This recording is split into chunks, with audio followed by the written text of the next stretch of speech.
மனிதர்கள் மத்தியில உங்களை வெட்கப்பட விட மாட்டார். யார் அற்பமா பேசுனாங்களோ அவங்க மத்தியில தலை நிமிர்ந்து, இயேசு எனக்கு ஜெயம் கொடுத்தார், நான் மருத்துவத்துல படித்து கொண்டிருக்கிறேன் என்று சொல்லும்படிக்கு கர்த்தர் தலை நிமிர்ந்து நடக்க பண்ணினார். உங்களுக்கு செய்வார். ஆனா நீங்க அவரை சார்ந்து கொள்ளணும். அவருடைய வல்லமை விசுவாசிக்கணும்.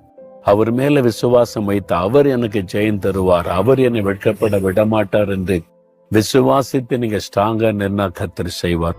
இப்ப சொல்லுங்க ஆண்டவர்கிட்ட, ஆண்டவரே நீங்க என்னை வெட்கப்பட விட மாட்டீங்க, நான் வெட்கப்பட்டு போக மாட்டேன் அப்படி சொல்றீங்களா? சொல்லுங்க, தகப்பனே நான் வெட்கப்பட்டு போவது இல்லை, நீங்க என்னை வெட்கப்பட விட மாட்டீங்க, நான் பயப்பட மாட்டேன், தைரியமா இருக்கிறேன். ஏன்னா நீங்க எனக்கு ஜெயம் கொடுப்பீங்க. என்னை வெட்கப்பட விடாதபடி என் அற்பமாய் பேசின மக்கள் மத்தியில தலை நிமிர்ந்து நடக்க பண்ணுவீங்க. நான் விசுவாசிக்கிறேன், அற்புதத்தை எதிர்பார்க்கிறேன். இயேசுவின் நாமத்தில் ஆமென்.